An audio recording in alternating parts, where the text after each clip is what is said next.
Some stories find you when you need them most. This one came to me on a quiet evening, and I knew right away it was worth sharing with folks who understand that life's greatest treasures often come wrapped in what others throw away. In 1882, at a dusty auction in the borderlands, a cowboy named Luke Harper bought two starving horses for $3.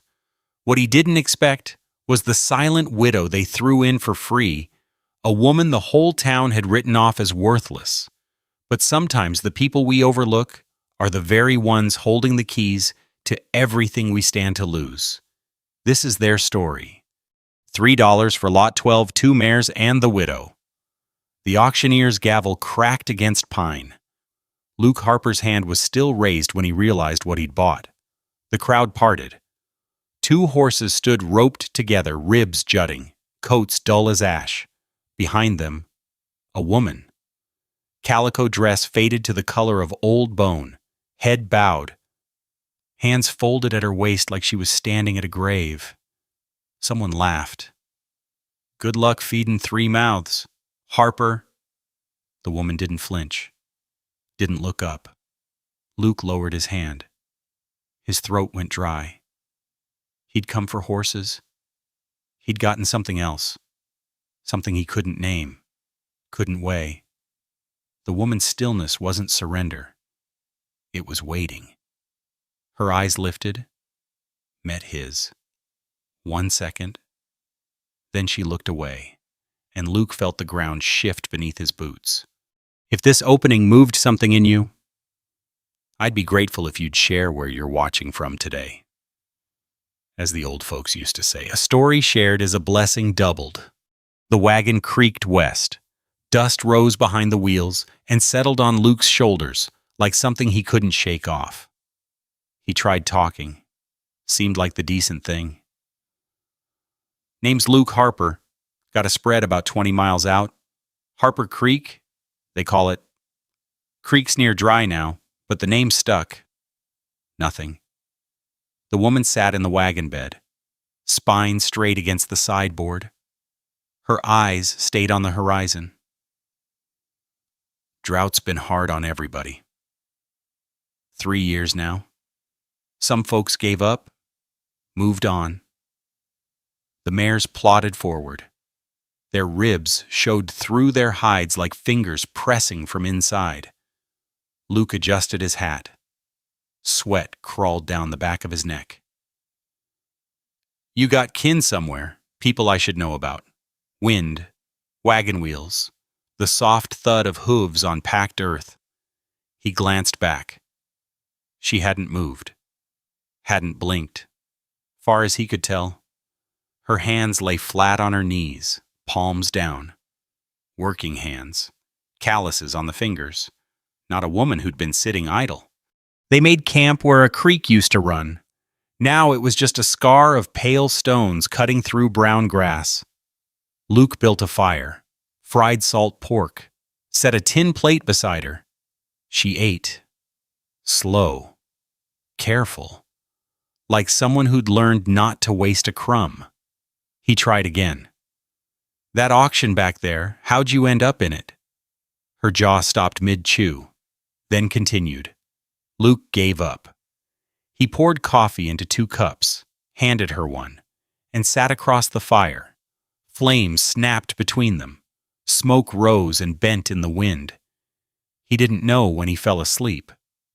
But when he woke, the sky was gray with early light, and the woman was already up. She crouched by the horses, running handfuls of dry grass along their coats. The mares stood calm under her touch, calmer than they'd been all day. Luke pushed himself up on one elbow. His blanket was damp with dew. That's when he saw it. The dirt beside the dead fire. Marks in the dust. Lines and curves scratched by a finger. Not random. Deliberate. A shape. Almost like the wind gusted. Dust scattered. The marks vanished. Luke looked at the woman. She was watching him now. And for the first time, he wondered what she knew that he didn't. Harper Creek wasn't much to look at. A cabin with a sagging porch, A barn that leaned east like it was tired of standing. One old milk cow chewing cud in a pen made of scrap wood and prayer. 6 chickens scratching at dirt that hadn't seen real rain in 3 years. Luke pulled the wagon up and set the brake. The mares stood with their heads low, breathing heavy from the last hill. The woman, he still didn't know her name, climbed down without help. Her eyes moved across the property. The cabin. The barn. The well. The well. Luke walked to it. Rope frayed where it looped through the wooden frame. Bucket dented on one side, patched with tin on the other. He lowered it down. Listened to it scrape against stone, felt the slack when it hit bottom. He pulled it up, half full. Water the color of weak coffee. Sediment swirling at the bottom. His throat tightened. Not enough for the horses. Not enough for the cow. Not enough for the garden that had already turned to brown sticks in the ground. He carried the bucket to the trough and poured it in. The mares drank in seconds. Gone. Luke stood there, hand on the empty bucket, and felt something cold settle in his chest. Inside the cabin, dust covered everything. He'd been gone 4 days for that auction. 4 days? And the place looked like it had been abandoned for months. He lit the coal oil lamp on the kitchen table. The flame sputtered, caught, threw yellow light across the room. That's when he saw the letter. It sat on the table where someone had slid it under the door. White envelope, red wax seal. Cracked down the middle. The seal of the county assessor's office. Luke picked it up. His fingers left smudges on the paper. He read it once. Read it again. Dear Mr. Harper, it has come to our attention that the water rights pertaining to the property known as Harper Creek are currently under review. Documentation establishing legal claim must be submitted to this office within 30 days. Sincerely, Elias Crane, County Assessor, 30 days. Luke's father, Silas, had owned this land for 22 years. Dug the well himself, filed the papers himself, paid the taxes every single year until the day he died. 2 years ago, heart gave out in the middle of plowing the north field. Luke found him face down in the furrow, hands still gripping the plow handles. Luke was 32 now, same age his father had been when he first broke ground on this land. The papers. Where were the papers? Luke went to the chest in the corner, pulled out the metal box his father kept documents in. Opened it. Tax receipts. A deed with water-stained edges. Nothing about water rights. Nothing with the county seal. Gone. Burned, maybe. Or stolen. Or never filed in the first place. Luke sat down at the table, put his head in his hands. The lamp flame hissed. Somewhere outside, the cow lowed. 30 days. Scratch. The sound was soft, almost nothing. A whisper of something against paper. Luke lifted his head. The woman sat across from him. He hadn't heard her come in, hadn't heard her sit down. She had a pencil stub in her hand, 2 inches of worn wood and graphite, and she was drawing on the back of a feed bill from Morrison's General Mercantile. Lines, curves, small X marks. Luke watched her hand move. Steady, sure, no hesitation. She was drawing his land, the shape of it, the boundaries he knew by heart. But there was more. Lines running beneath the surface, branching like roots, connecting. Water, underground water, rivers he couldn't see, She marked an X in the north pasture, another near the old oak, a third by the rock outcropping where his father used to sit and smoke his pipe in the evenings. Luke's mouth went dry. "What is that?" She didn't answer. Her hand kept moving. More lines, more marks. A map of something hidden. "How do you know this?" The pencil stopped. She looked up. Her eyes were the color of creek stones, gray and brown and worn smooth by time. "Where'd you learn that?" Luke's voice came out rough. Silence stretched. The lamp flickered. Outside, wind pushed against the cabin walls. Then she spoke. "My husband." 2 words. Her voice rasped like a gate hinge that hadn't been oiled in years, like something that had rusted shut and was only now being forced open. Luke sat back. His chair creaked against the floorboards. "You've been holding that in a while." She looked at the map she'd drawn. Her jaw tightened, relaxed. 2 years. Luke stood, went to the stove, poured coffee from the pot he'd left that morning cold now, bitter. He set a cup in front of her, poured one for himself, sat back down. He didn't ask more questions. Not yet. She wrapped both hands around the cup. Her knuckles were rough. A scar ran across the back of her left hand, pale against sun-darkened skin. "My husband drew maps," she said. The words came slow, like she was pulling them up from somewhere deep.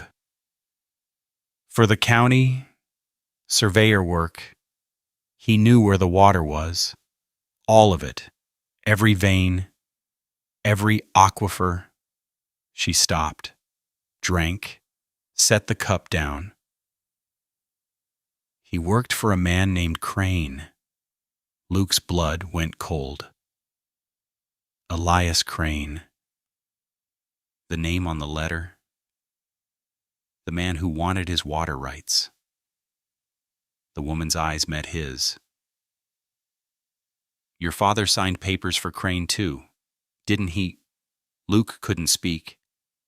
His father had never mentioned Crane, never mentioned signing anything. But the look on her face, she wasn't guessing. She knew. "How do you know about my father?" She didn't answer. Her fingers traced the edge of the map she'd drawn. "My husband asked too many questions," she said quietly. "Then he died." The lamp burned low. Luke didn't move to fill it. Clara sat across from him, hands still wrapped around her cup. The map she'd drawn lay between them on the table lines, and X marks that meant nothing to him and everything to her. "Clara Mercer," she said. "That's my name. Figured you should know." Luke nodded, waited. "Thomas Mercer was my husband. Good man, best surveyor in the territory. Some said." Her thumb traced the chip on the rim of her cup. "County hired him in '79, wanted maps of the underground water, where it ran, how deep, how much. For the landowners." That's what Thomas thought. At first, she shook her head slowly. "He spent 2 years walking this valley, every inch of it, measuring, calculating, drawing." The wind pressed against the cabin. Somewhere in the barn, one of the mares nickered. "What did he find?" Clara looked at the map. Her jaw worked like she was chewing on words she didn't want to swallow. "An aquifer, biggest he'd ever seen. Runs under the whole valley from the mountains in the north all the way down past the salt flats. Water enough for 1,000 ranches, 10,000. More than anyone knew was there." Luke leaned forward. "That's good. Ain't it water means money. Mr. Harper?" Her voice cut flat. "Means power. means whoever controls it controls everything. She pushed the cup away, stood, walked to the window. The glass was smeared with dust, but she stared through it anyway. Thomas took his findings to Crane, showed him the maps, told him what was under the ground. She paused. Crane smiled, said thank you, said the county would make good use of it. But then Crane asked Thomas to change the maps, mark the water in different places, smaller amounts, make it look like some properties had rights to it and others didn't. Luke's stomach tightened. Why? So Crane could pressure the landowners, tell them their water rights were invalid, their wells were illegal. They'd have to sell or face the courts. Clara turned from the window. The lamplight caught the hollows under her eyes. Crane was buying up land for pennies, all of it sitting on top of that aquifer, a fortune waiting underground. And nobody knew except him and Thomas. And Thomas said no. Thomas said no. She came back to the table, sat down. Her hands lay flat on the wood, palms down. He wouldn't falsify the records, wouldn't change his maps. Told Crane he'd go to the territorial governor if he had to. The lamp flame sputtered. Luke watched shadows move across her face. 6 weeks later, his horse threw him off Broken Mule Pass. That's what the sheriff said. That's what the county recorded. Accidental death. Her voice didn't waver. They brought his body home in a wagon, face down. Couldn't even look at him one last time. Luke's throat closed up. He stood, went to the stove, poured coffee from the pot still cold, still bitter into her cup, set it in front of her. His hand passed near hers. She didn't flinch. I stopped talking after that, she said. Safer that way. Crane had men everywhere, watching, listening. If I said anything, if I told anyone what Thomas knew, she picked up the cup, drank. I'd end up at the bottom of Broken Mule Pass, too. The cabin creaked in the wind. Luke sat back down. His mind was turning over rocks, finding things underneath he didn't want to see. My pa? He said slowly. Silas Harper? You knew him. Clara set down her cup. Her eyes met his. I knew of him. Thomas talked about him. Said Silas Harper was one of the good ones. Stubborn. Wouldn't sell no matter what they offered. She paused. I heard talk in town too, before I stopped going out. People whispered about what happened to the Harper family. Luke's hands curled into fists on the table. What happened to him? Crane couldn't buy him out, so he broke him down instead. Clara's voice dropped. County inspectors showing up every month, water rights questioned, taxes reassessed, loans called in early, neighbors turning cold because Crane told them your pa was trouble. Luke remembered. His father's letters getting shorter. The worry lines cutting deeper every time Luke came home. The way Silas stopped talking about the future and only talked about holding on. I left, Luke said. The words scraped out of him. Went to California. Chasing gold like a fool. When I came back, he was already broken. Clara nodded. They do it slow. So slow you don't see it happening until it's done. Luke stood up. Walked to the stove. Put his hands on the iron edge. Felt the cold metal against his palms.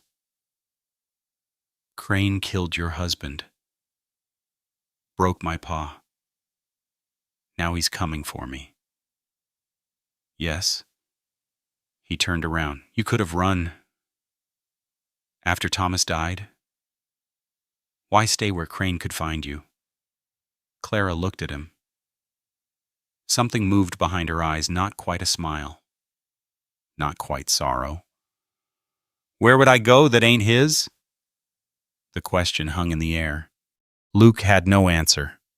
She stood, walked to the map on the table. Her finger traced one of the X marks. Thomas hid the original surveys, the real ones, his handwriting, his measurements, his signature, proof of everything Crane's been doing. Luke's heart kicked. Where? County office, Thomas's old desk, false bottom in the drawer. Crane never found them. She looked up. I memorized every line, drew copies for myself, night after night for months, so I wouldn't forget. Burned those when Crane started sniffing around. But the originals, they're still there. How do you know? Because if Crane had found them, he wouldn't still be playing this game. He'd have burned them years ago. And I'd already be dead. Luke came back to the table, stood across from her. The map lay between them, her dead husband's knowledge, drawn from memory, waiting. Those maps could prove everything, he said. Yes. Clear my father's name. Save this ranch. Yes. And put a noose around Crane's neck. Clara didn't blink. Now you understand why I kept quiet. The lamp flame died. Darkness swallowed the cabin. Only starlight through the dusty window, silver and cold. Luke heard her breathing, heard his own. We're going to get those maps, he said. Silence. Then Clara's voice, quiet, in the dark. You sure you want to do that, Mr. Harper? Once you start down that road, there ain't no turning back. Dawn broke gray over the north pasture. Luke drove the pickaxe into the ground. The impact jolted through his arms, rattled his teeth. He lifted it, swung again. Rock scraped against iron. Sparks flew. Clara stood beside the hole he'd started, her finger pointing at the X she'd marked in the dirt the night before. Here, she said, 40 feet down, maybe more. Luke wiped sweat from his forehead with his sleeve. The sun wasn't even fully up, and he was already soaked through. 40 feet's a lot of digging. You got somewhere else to be. He looked at her. She wasn't smiling, but something in her eyes had shifted. A challenge. Maybe something else.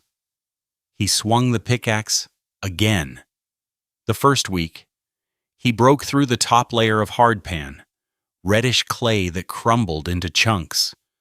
Clara hauled it out in buckets, using the two mares to pull a rope and pulley rig Luke had cobbled together from barn scraps. The second week, he hit rock, spent days chipping through a shelf of limestone that rang like a bell every time the pickaxe struck. The third week, his hands blistered. The blisters broke, bled. He wrapped them in strips of cloth torn from an old shirt and kept digging. Clara brought him water from the old well, what little it gave. She brought salt pork and hardtack at midday. She didn't say much, but she was there. Every time he looked up, she was there. Near the end of the third week, the blisters started to callous. Luke lost track of time in the hole.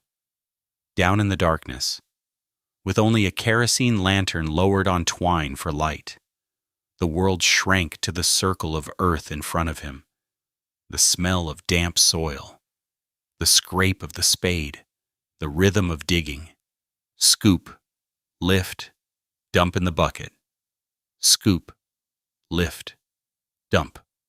He built a rope ladder as he went deeper. Hemp knotted every foot, anchored to a post at the surface. His shoulders ached. His back burned. At night, he lay on his cot and felt his muscles twitching, still digging in his sleep. Clara started talking more. Not much.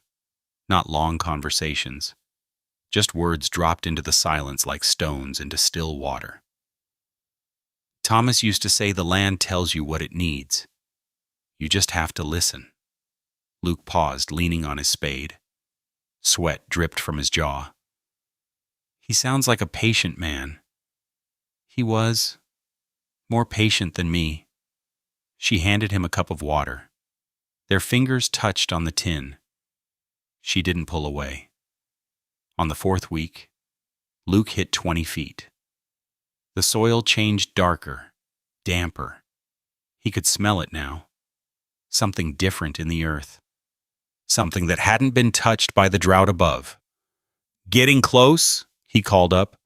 Clara's face appeared at the rim of the hole, backlit by afternoon sun. "How do you know that soil's changing? Darker, wetter." She nodded, disappeared. He heard her talking to the horses, soft words he couldn't make out. The mares had filled out some in the past weeks. Their coats had started to shine. Clara knew how to find wild thistle and herbs that made thin feed go further. On the 26th day, his spade sank into sand. Luke froze. He pulled the spade out slowly. The sand was dark, almost black. He pressed his palm against it. Cool. Damp. His heart kicked. He dug faster now. Sand gave way easier than clay or rock. He shoveled it into the bucket, hauled it up, dumped it, lowered it back down. Again. 35 feet. 36. 38. The spade hit something that wasn't sand. Luke crouched down, pushed his fingers into the ground. The sand shifted. Water seeped up around his knuckles, cold and clear, filling the depression his hand had made.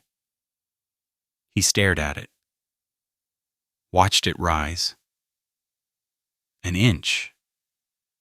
2 inches. "Clara?"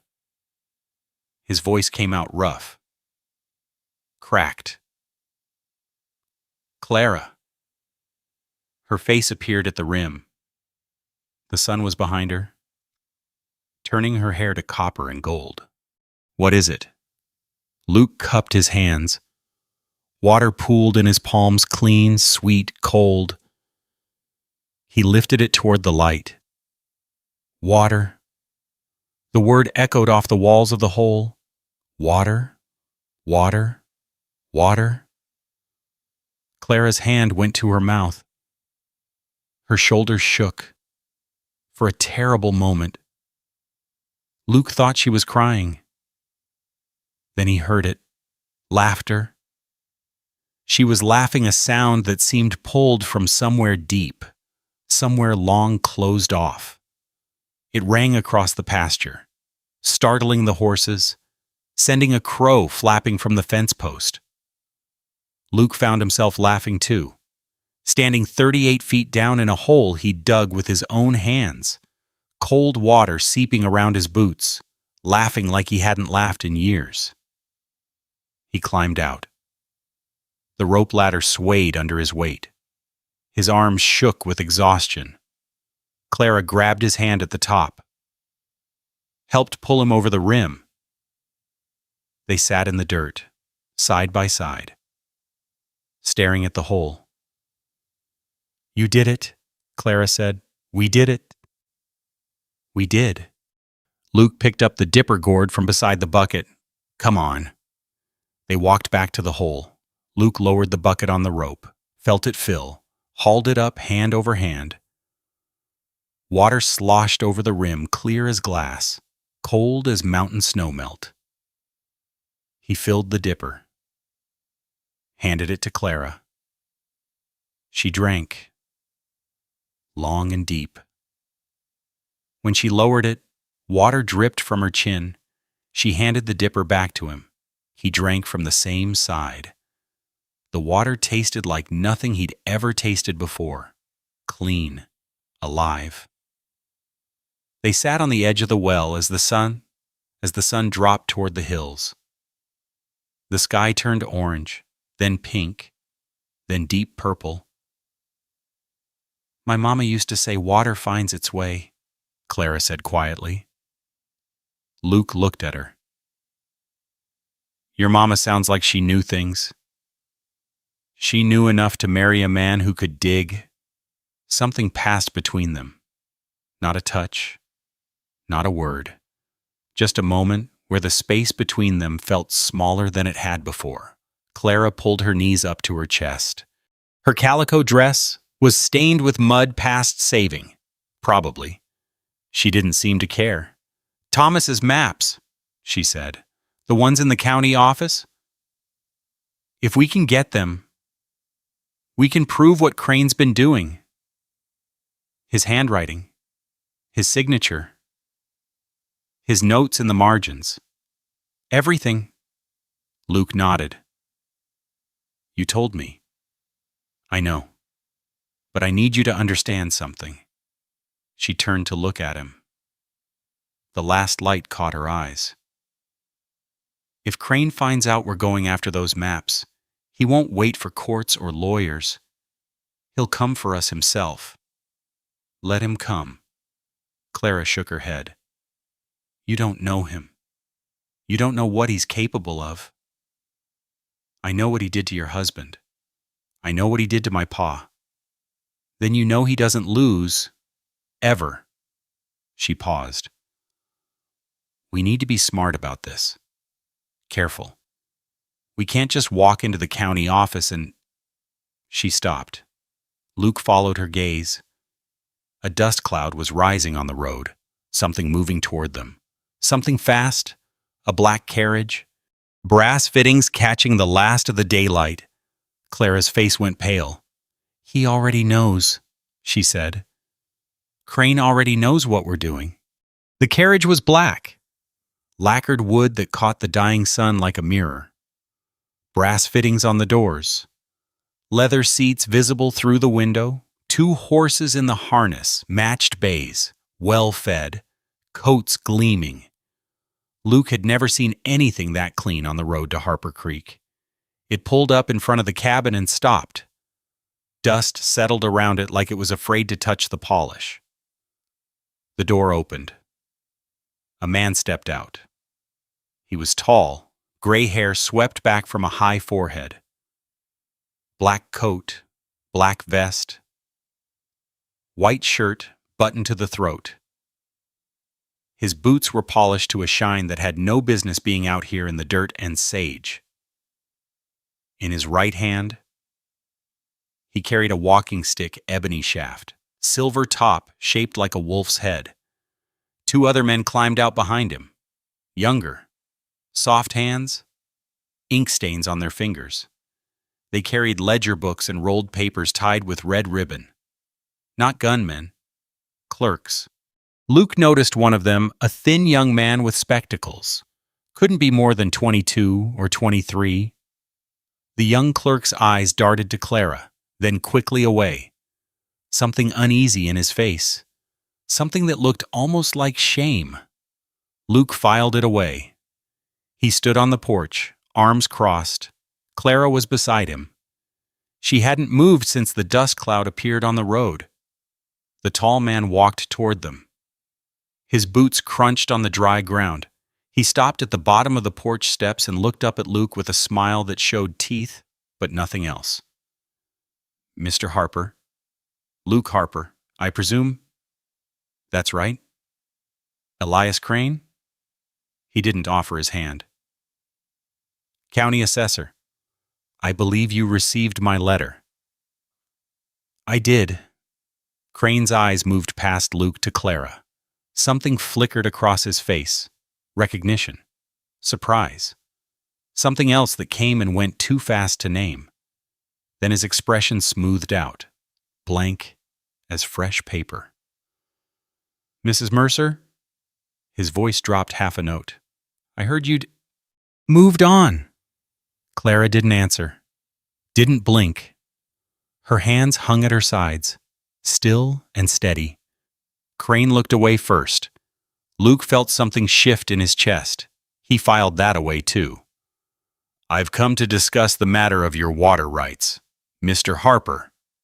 Crane turned back to Luke, the smile returning. Or rather, your lack thereof. He gestured to one of the clerks, the older one, not the young man with spectacles who stepped forward and unrolled a paper. A map? Lines and numbers and a red wax seal pressed too hard into the corner. The wax was cracked and uneven, like nervous hands had done the pressing. Our updated surveys indicate that the property known as Harper Creek has no legal claim to underground water resources. The original documentation filed by your father, Crane paused, let the word hang in the air, appears to have been incomplete, or perhaps fabricated. Luke's jaw tightened. My father didn't fabricate nothing? Nevertheless, Crane waved a hand, dismissive. The county records show no valid water rights for this property, which means you're well.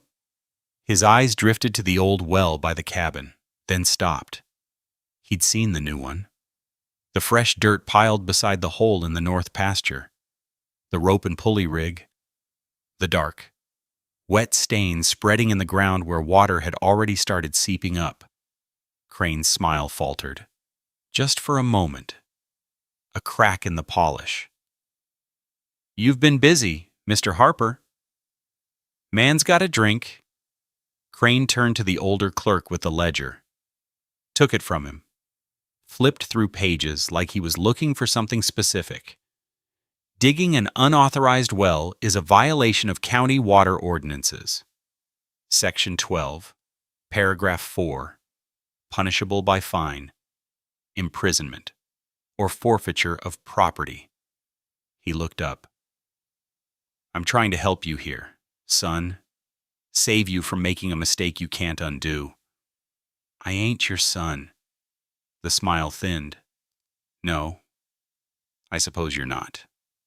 Crane closed the ledger, handed it back to the clerk. I'm prepared to make you a generous offer. Fair market value for the land. You can walk away clean, start over somewhere else, somewhere with fewer complications.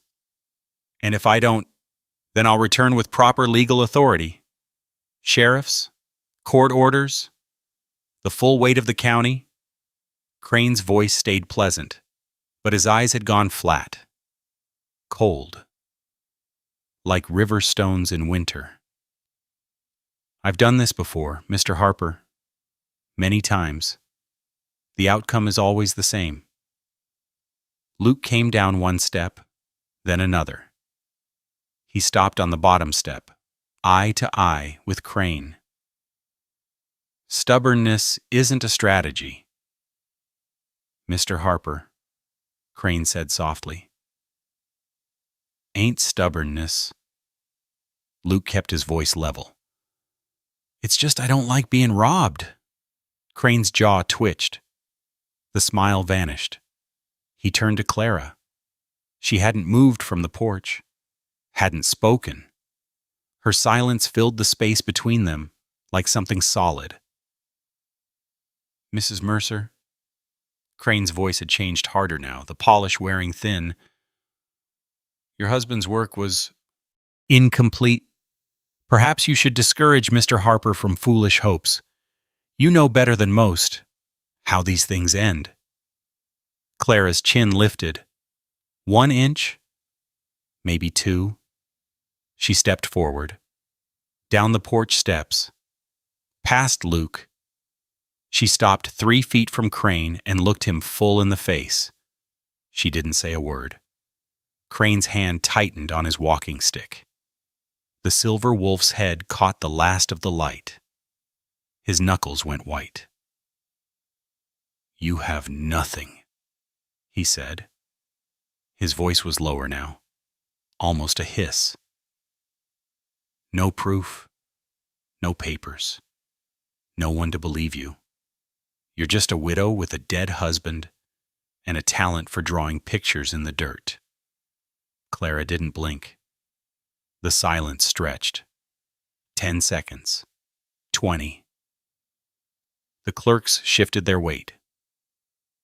The young one with spectacles looked down at his boots, His face had gone pale.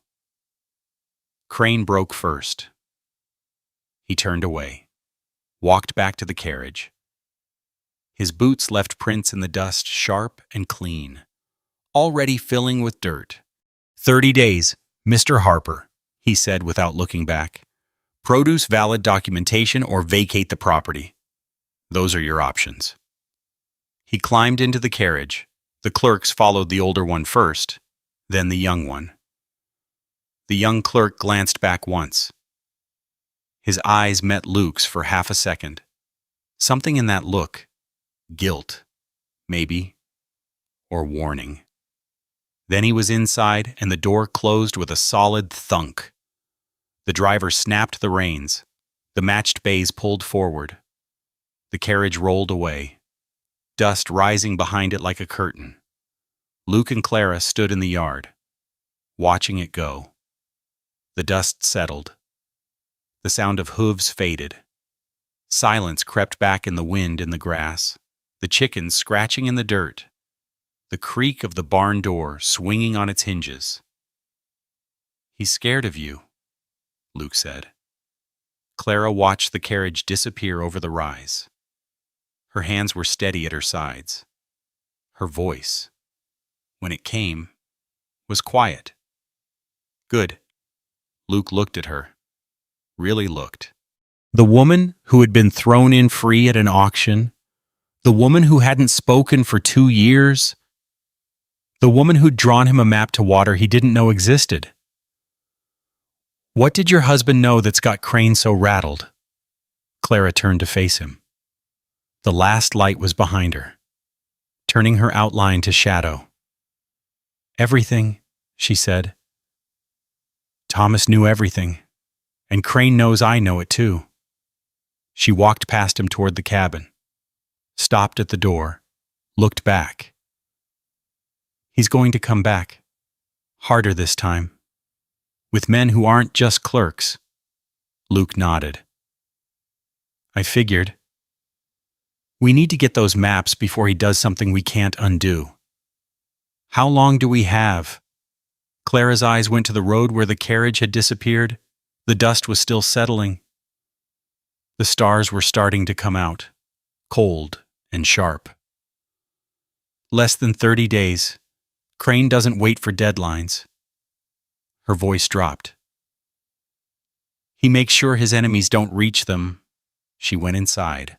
The screen door banged shut behind her. Luke stood alone in the yard. The new well gleamed in the distance dark earth. Fresh water. Hope pulled up from nearly 40 feet down. He thought about his father, broken piece by piece until there was nothing left. He thought about Thomas Mercer, a horse that threw him off a cliff 6 weeks after he said no. He thought about Clara's silence, 2 years of it, the weight she'd been carrying. And he thought about Crane's face when he'd seen the new well. That crack in the polish, that flicker of something that might have been fear. The man had made a mistake today. He'd let Luke see that he could bleed. But as the last light died and the stars came out above him, Luke couldn't shake one question from his mind.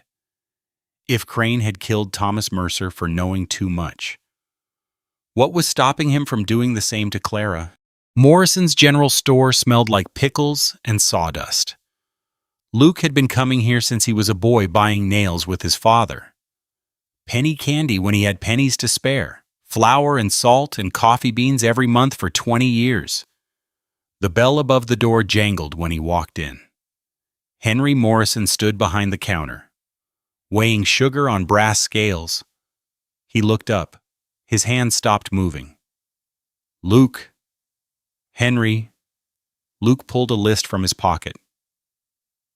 "Need some supplies. Coffee, salt, beans. Some rope if you got it." Morrison didn't move. His eyes went to the window, then back to Luke. "Can't help you today." "What?" "Credit's no good here. County business. Morrison's voice was flat, rehearsed. Nothing personal. Luke's stomach dropped. I got cash. Don't need credit. Don't matter. Morrison wiped his hands on his apron. Didn't meet Luke's eyes. Best if you shop elsewhere. Henry, we known each other 15 years. Your boy and me used to... I said no, Luke. Morrison's voice cracked. He stepped back from the counter. Please, just go. Luke stood there. The list in his hand felt like it weighed 100 pounds. Behind him, the bell jangled again. 2 women walked in, Mrs. Patterson and her daughter. They saw Luke, stopped, turned around and walked back out without a word. The door swung shut. The bell rang. Silence. Luke left the list on the counter. Walked out. Main Street stretched before him 3 blocks of false-fronted buildings, hitching posts, water troughs. People moved along the boardwalks. Some he'd known his whole life. None of them looked at him. He walked to the feed store, closed sign in the window. Middle of the day. He walked to the livery.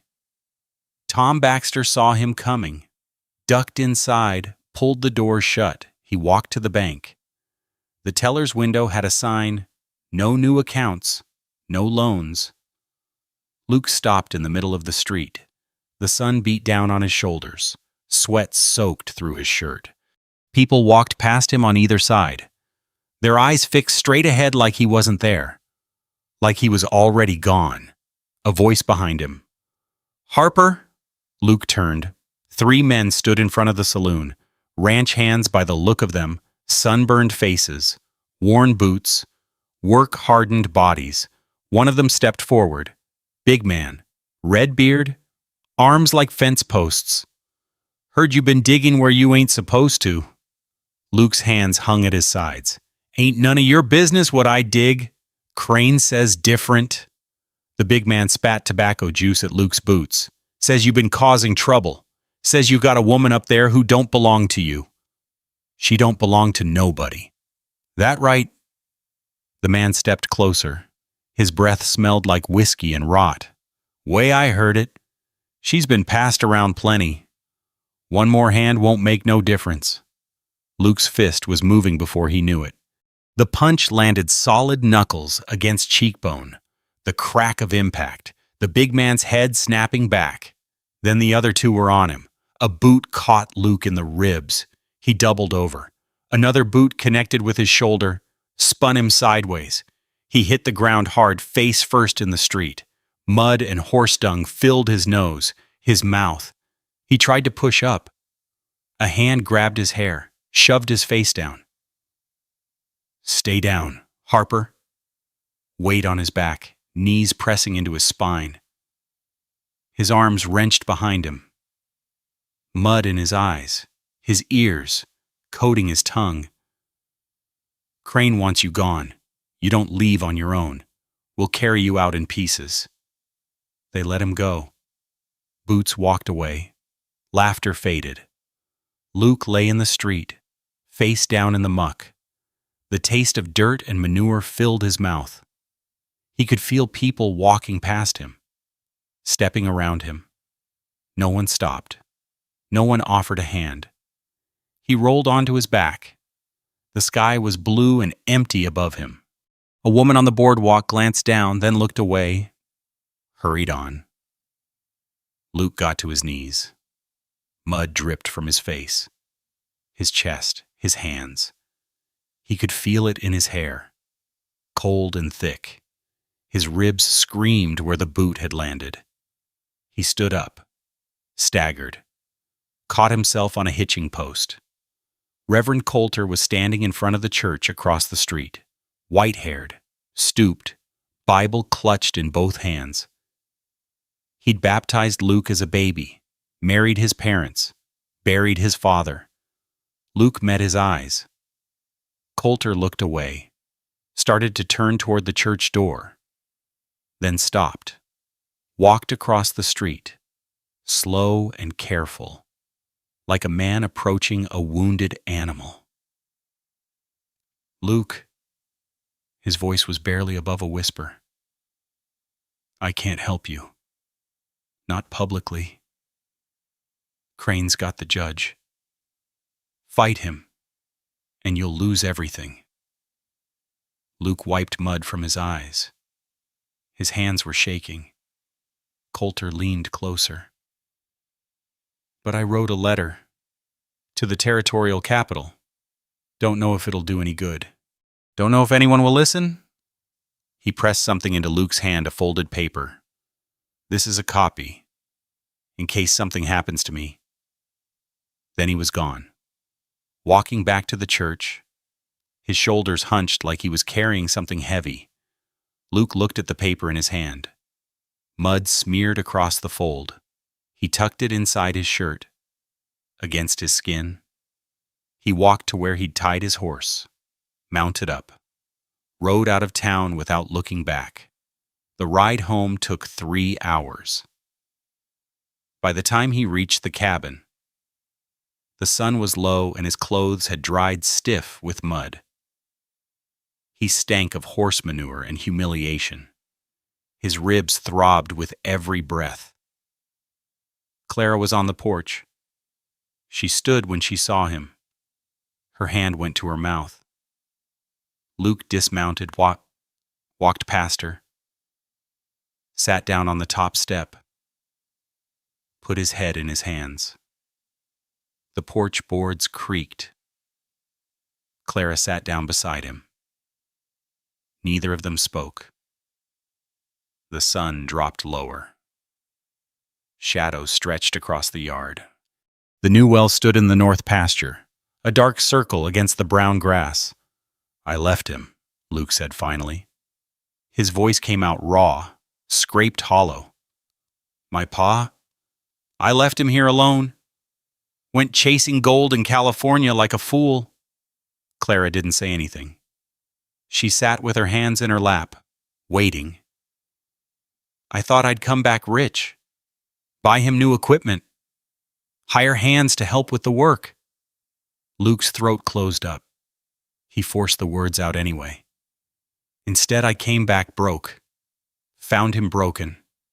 Crane had already got to him, turned the town against him, called in his loans, questioned his water rights." He looked at his hands, still caked with mud, still shaking. "Last time I saw him alive, he was sitting right here, this step. He looked at me and he said, 'I'm tired, son. I'm so tired.' 3 days later, his heart gave out in the north field." The lamp inside the cabin flickered through the window. Somewhere in the barn, one of the mares nickered. "I should have been here," Luke said. "Should have helped him fight. Instead, I ran off looking for easy money and left him to die alone." Silence. Then Clara's voice, quiet in the gathering dark. "I heard them talking." Luke looked at her. "The night before Thomas rode out?" Her hands twisted in her lap. "Crane and his men, they were in the office late. I'd come to bring Thomas his supper. I stood outside the door and I heard them." Her voice dropped, almost a whisper. "They were talking about Broken Mule Pass, about how the road was dangerous, about how accidents happened there all the time." She stopped, swallowed. "I didn't warn him. I told myself I'd misheard. I told myself they wouldn't really—" Her hand stopped moving, went still. "He rode out the next morning, kissed me goodbye, said he'd be home for supper." Her jaw tightened. "They brought his body back in a wagon, face down. Couldn't even look at him one last time." Luke watched her profile against the fading light, the line of her jaw, the hollow of her cheek. "You couldn't have known," he said. "I should have. I should have warned him. Should have told him to stay home, to run, to do anything but ride out that morning." Her voice cracked. "I've been silent ever since. penance. For the words I didn't say when they mattered. The last light died. Stars came out, cold and sharp. The lamp inside cast a yellow rectangle across the porch boards. Luke's hand moved, covered hers. Her skin was cool, rough with calluses. She didn't pull away. They sat in the darkness. No comfort that fit the size of what they carried. Just presence. Just being there. "You ain't got to tell me nothing you don't want," Luke said. "Maybe I want. Maybe I need somebody to know." Long silence. "Then I'm listening." Clara took a breath, let it out slow. "Thomas's maps," she said finally. "They could prove everything. The fraud, the pressure, what really happened, and clear my father's name." "Yes." Luke looked out at the road. Somewhere at the end of it, a man sat in an office, surrounded by lies, waiting for them to break. "Then we get them." Clara's hand turned under his, her fingers laced through his fingers. "Together?" she said. They rode into town at dawn. Clara wore her best dress, the only one without mud, ground into the fabric. She'd washed her face, pinned her hair back, sat straight in the saddle like a woman going to church. Luke rode beside her, his ribs still aching from the beating 3 days before. The streets were quiet. A few early risers moved along the boardwalks. A merchant swept his front step. A dog slept in a patch of morning sun. Luke's hands tightened on the reins. Every doorway looked like a threat. Every shadow held the possibility of those 3 men coming back to finish what they'd started. Clara touched his arm. "Breathe," he breathed. The county office sat at the end of Main Street, a 2-story building with high windows and a sign that read "County Records and Assessments" in faded gold letters. The door was open. People were already inside. Good. Witnesses. They tied their horses at the hitching post. Luke's fingers fumbled with the knot. Clara's hands were steady. She waited for him on the boardwalk. "Ready?" she asked. "No. Me neither." They walked in together. The records room was large and dusty. Morning light slanted through tall windows, catching motes that swirled in the air. Oak filing cabinets lined the walls. A long counter separated the public area from the desks behind it, where clerks sat hunched over ledgers and papers. A dozen people waited in line, ranchers filing claims, merchants paying taxes, a young couple with a land deed. Ordinary people doing ordinary business. Luke's heart hammered against his bruised ribs. Clara walked to the counter. A clerk looked up the young man with spectacles from Crane's visit. His face went pale when he saw her. "Help you, ma'am?" "I'm here to collect personal effects of my late husband." Clara's voice was clear, steady. "Thomas Mercer. He worked here as a surveyor." The clerk's hands trembled on the ledger in front of him. His eyes darted to a door at the back of the room, the door that led to the private offices. The door with Elias Crane's name on a brass plate. "I'll need to check with—" "His desk is still here." Clara didn't let him finish. "Back corner. Oak, brass handles. I'd like to collect his things." The clerk swallowed. His spectacles had slipped down his nose. He pushed them up with a finger that shook. "Ma'am, I really should. It's personal property." Clara's voice rose slightly. "Enough for the people in line to hear? Enough for heads to turn?" "My husband's belongings. You have no legal right to keep them from his widow." The clerk's face reddened. He looked around at the watching faces, looked at the door to Crane's office, looked back at Clara. Something shifted in his expression. Something that might have been decision. I suppose I suppose it would be all right. Just for a moment. He lifted the counter gate. Clara walked through. Luke followed. The back area was crowded with desks, shelves, stacks of papers tied with string, surveyor's equipment hung on the walls, transits, measuring chains, wooden stakes. The smell of old paper and ink filled the air. Clara moved through the maze without hesitation. She knew exactly where she was going. Thomas Mercer's desk sat in the back corner, covered with a layer of dust. Nobody had touched it in 2 years. Nobody had wanted to. Clara stopped in front of it. Her hand rested on the worn wood. Luke stood behind her, watching, waiting. She pulled open the top drawer. Papers, pencils, a dried-up inkwell, a surveyor's transit, small and brass. Tucked in the back, Thomas's personal instrument. She lifted it out, set it aside. Then she ran her fingers along the bottom of the drawer. Click. A panel shifted, lifted, revealed a hidden compartment beneath. Clara reached in. Her fingers closed around something, a leather tube, cracked and dusty, sealed with wax at both ends. She pulled it out, held it up to the light. The wax seals were intact. Thomas Mercer's initials pressed into the red wax. TM. "What do you think you're doing?" The voice came from behind them. Luke turned. Elias Crane stood in the doorway of his office. His face was pale. His hand gripped the silver wolf's head of his walking stick so hard the knuckles had gone white. "Mrs. Mercer." His voice was tight, controlled.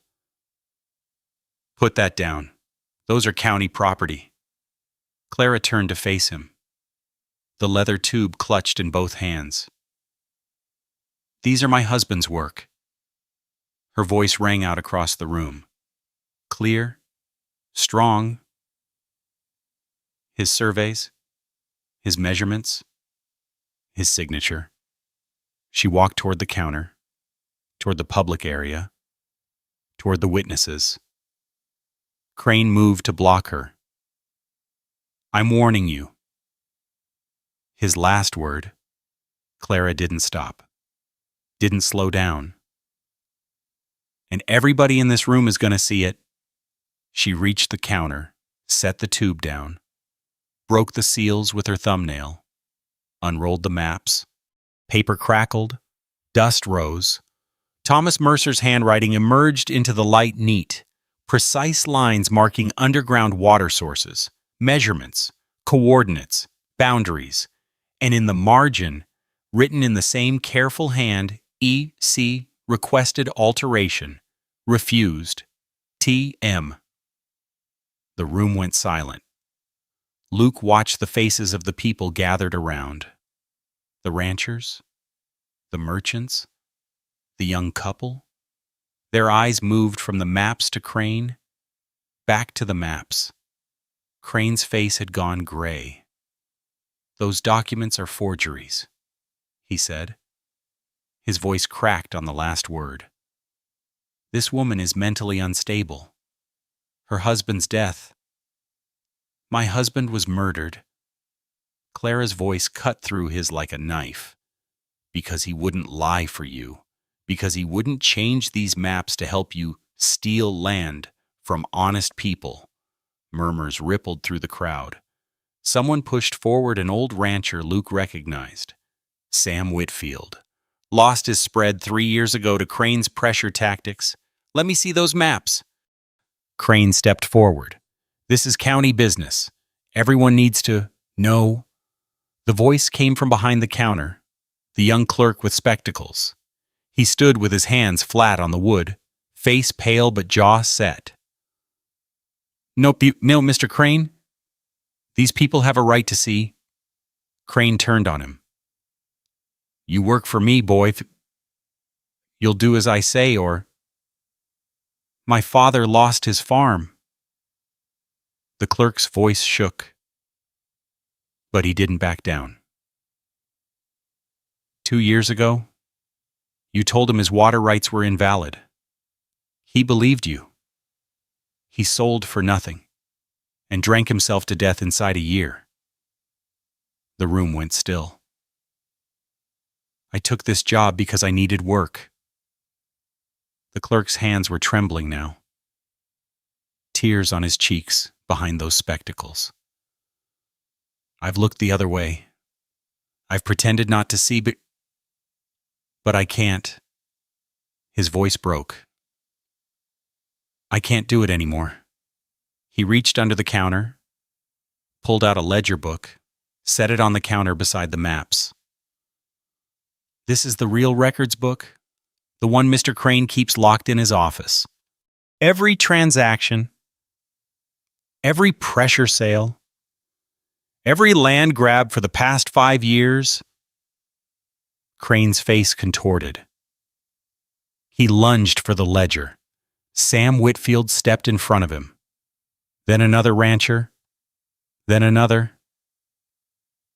I think, Sam said quietly, that you should stay right where you are. Crane. Until the proper authorities get here. Luke looked at Clara.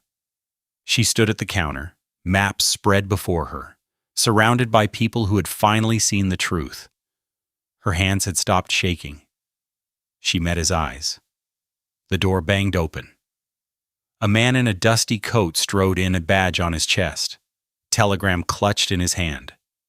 2 deputies followed behind him. I'm Deputy Marshal Warren. Got a wire from the territorial governor this morning?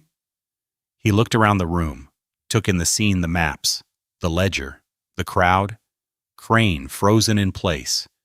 Seems a letter arrived at the Capitol a few days ago. Serious allegations about county corruption. His eyes found Crane, looking for a man named Elias Crane.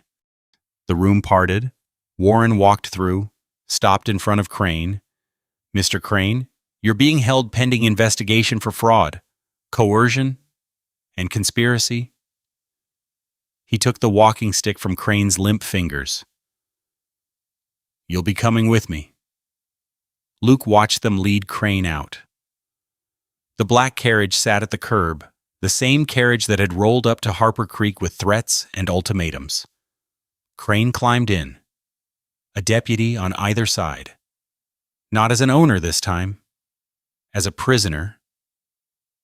The crowd began to talk, voices rising, questions, anger, relief.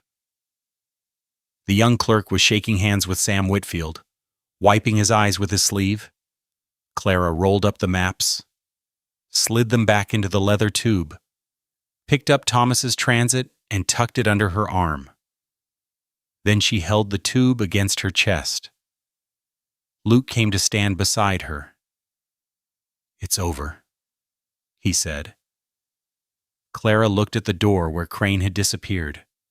Her face was calm, still. But something had changed in her eyes. Something that looked like the first light of morning after a long, dark night. Not yet.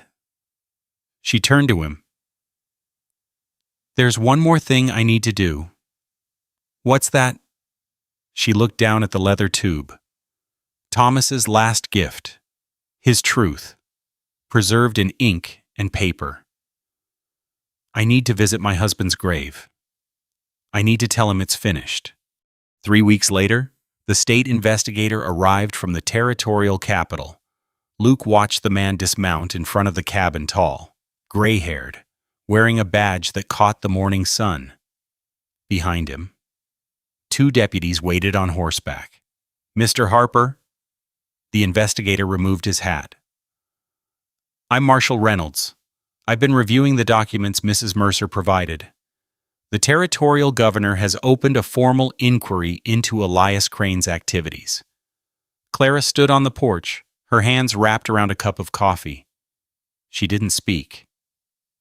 Didn't need to. Reynolds looked at her. Ma'am, your husband's maps have been entered into evidence. along with the ledger the county clerk provided. We've already had 6 other ranchers come forward with similar stories. 6. Luke thought about the empty storefronts in town, the abandoned homesteads along the road, the people who'd given up and moved on. My father, Luke said. Silas Harper. He signed papers under pressure. Crane. Your father's water rights have been restored. Reynolds pulled a folded document from his coat. Official order from the Territorial Land Office. Harper Creek is yours. Free and clear. Luke took the paper. The ink was fresh. The seal was real. His father's name, Silas Harper, printed in official letters. His throat closed up. He folded the paper carefully, put it in his pocket. What happens to Crane? Clara asked. Reynolds turned to her. He'll face trial. Fraud. Coercion. Conspiracy. He paused. Murder charges are harder to prove after 2 years. But we're investigating. Clara nodded once. Her face was still. Her eyes were dry. Reynolds mounted his horse, touched the brim of his hat. You folks take care. Someone from the land office will be out next week to finalize the paperwork. The deputies followed him down the road. Dust rose behind their horses and settled slowly in the morning air. Luke and Clara stood in the yard, watching them go. The mares were in the corral, the same 2 starving horses Luke had bought for $3 at an auction that felt like a lifetime ago. Their coats gleamed now. Their ribs no longer showed. Clara had named them Hope and Second Chance. Luke thought she was joking at first. She wasn't. The days that followed moved slow and quiet. Luke finished the well, lined it with stones, built a wooden frame, rigged a windmill to pull the water up. The blades turned in the wind, creaking softly, drawing life from nearly 40 feet below. Clara started a garden. She marked out rows with string and stakes, turned the soil by hand. Luke offered to help. She shook her head. This part I need to do myself. He watched her work, kneeling in the dirt, hands buried in earth, planting seeds she'd bought with money, from selling Thomas's surveyor's transit to a young man just starting out in the trade. Tomatoes, beans, squash, things that would grow, things that would feed them through the coming year. The barn needed mending. Luke patched the roof, replaced the rotted boards, rehung the door that had been sagging for 3 years. Fresh whitewash on the walls. The work felt different now. Not desperate, not hopeless. Just work. In the evenings, they sat on the porch. Clara made coffee. Strong and black. The way Thomas used to make it. Luke brought out 2 chairs, one his father's old rocker, the other a new one he'd built from scrap lumber. They sat side by side and watched the sun go down. Most nights they didn't talk much. Didn't need to. The silence between them had changed. It wasn't absence anymore. It was presence. One evening, 3 weeks after the investigators' visit, Luke found Clara standing at the new well. The windmill turned above her, blades catching the last light. Water flowed from the pipe into a wooden trough, clear and cold and endless. He walked up beside her, handed her a tin cup. She dipped it into the trough, drank, handed it back to him. He drank from the same side. The water tasted like nothing else he'd ever tasted. Clean. Alive. Stay, he said. Clara looked at him. Not charity. Luke set the cup on the edge of the trough. Partner, this land needs someone who understands it. Someone who can see what's underneath. Clara didn't answer. Her eyes moved across the property, the cabin with fresh whitewash on the walls, the barn standing straight, the garden rows showing the first pale green shoots pushing through dark soil. She walked to the garden, knelt down, her hands pressed into the earth. Luke watched her. The sun was low. Her shadow stretched long across the turned ground. She didn't say yes. She didn't say no. She just stayed there, but kneeling in the dirt she'd planted, her fingers touching the new growth that had come up in the past weeks. "Thomas would have liked you," she said. Luke came to stand at the edge of the garden. "Reckon I'd have liked him too." Clara stood up, brushed the dirt from her knees, walked back to the cabin without another word. But when Luke followed her to the porch, she was already pouring 2 cups of coffee. They sat in the rocking chairs as the sky turned orange, then pink, then deep purple. The windmill turned. The water ran. Somewhere in the garden, seeds were growing into something that would feed them through the winter. "What happens now?" Clara asked. Luke looked out at his land, his father's land. The land that had almost been stolen, almost been lost, almost been forgotten. "Now we grow things." Clara lifted her cup. Steam rose in the evening air. "I can do that." "I know you can." The sun touched the horizon. Light spread across the valley, turning the grass to gold, the hills to purple shadow. The new well stood in the north pasture, dark earth, fresh water. Hope pulled up from deep below. Luke rocked slowly in his chair. Clara sat beside him, her cup warm in her hands. 2 people who had lost everything. 2 people who had found something they weren't looking for. The last light faded. Stars came out. The windmill creaked and turned. And in the quiet of the evening, clear and cold and constant, came the sound of water running where there had been none before. Some stories leave us quiet afterward, not sad exactly, just still, like something has settled in the chest that wasn't there before. Perhaps you recognize something in Luke's shame, that moment face down in the mud, when no one reached out a hand. Many of us have known what it feels like to be passed by, to carry weight that others cannot see, to wonder if we waited too long to say the words that mattered. And Clara's silence. 2 years of it. Some of us understand that kind of quiet, the kind that isn't emptiness, but holding something too heavy to speak, too precious to let go. We don't always get to make things right. We don't always find the maps hidden in the drawer, the water waiting underground, the second chance we didn't know we needed. But sometimes, not always. But sometimes we find someone willing to sit beside us on the porch when the day is done. And that is enough. It's all right if this story stays with you a while. It doesn't need to be understood or explained. Some things just need to be carried gently, then set down when we're ready. Thank you for staying until the end. Thank you for listening.